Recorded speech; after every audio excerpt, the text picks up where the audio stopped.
Today is Tuesday, December 21st, and this is the ADM Investor Services Weekly Market Kickoff. Please note that the views and opinions expressed here today are solely those of our guests and should not be construed as the views or opinions of ADM Investor Services or ADM.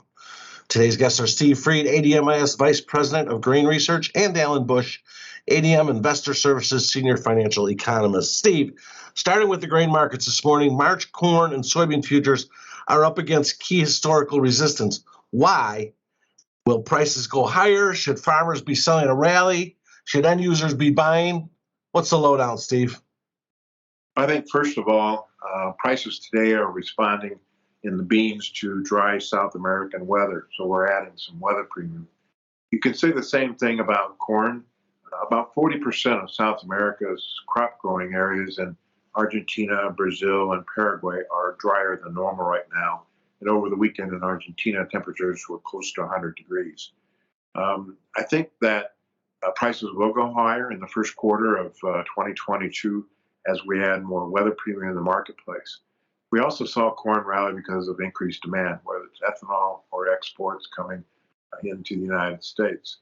On Friday, farmers did sell corn around the 598 area. I think they're poised to sell more corn above the marketplace. But I think for the bean market, they've pretty much sold most of their bean crop early. And I think end users, there's a big trading range next year, dependent upon weather. And I think end users have very little coverage. And I assume this rally is scaring them. But I think they should add to coverage for 2022, just in case the weather turns bad.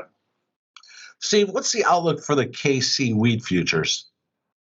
Well, I'm bullish KC wheat futures.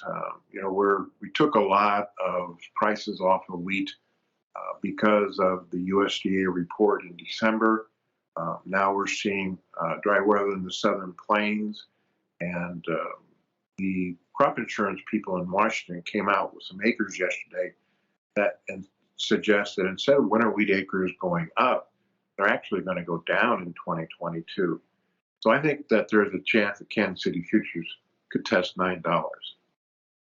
Steve, the Omicron virus is adding to grain and commodity volatility, as well as volatility in all markets across the board. Besides the virus, what are the key fundamentals that will impact 2022 grain and oilseed futures? So every year, the most important fundamental is weather.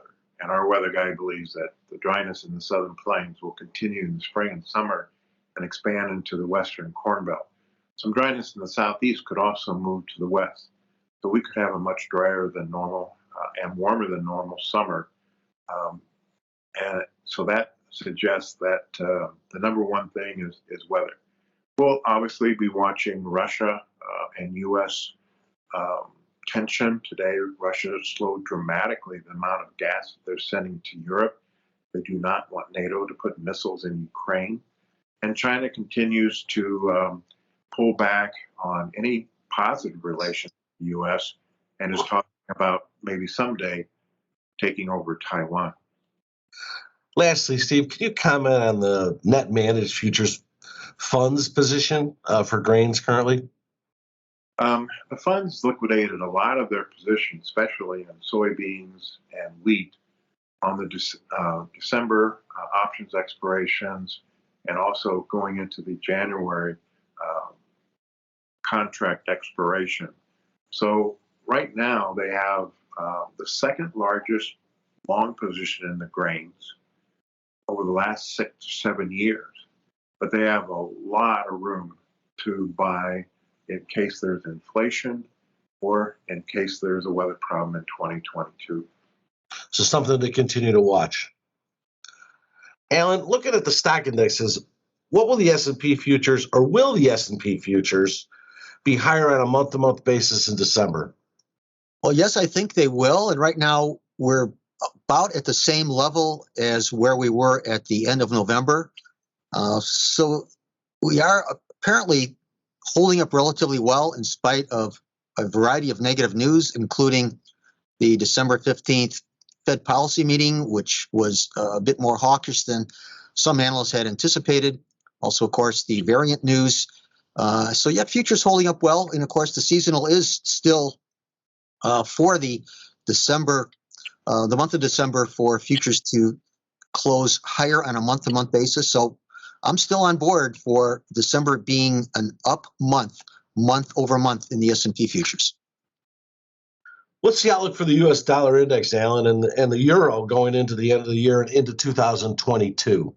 So the dollar index did have an advantage for several months, but in the last month or so, it appears that interest rate differential expectations have turned neutral for the dollar as they have turned neutral for the euro currency.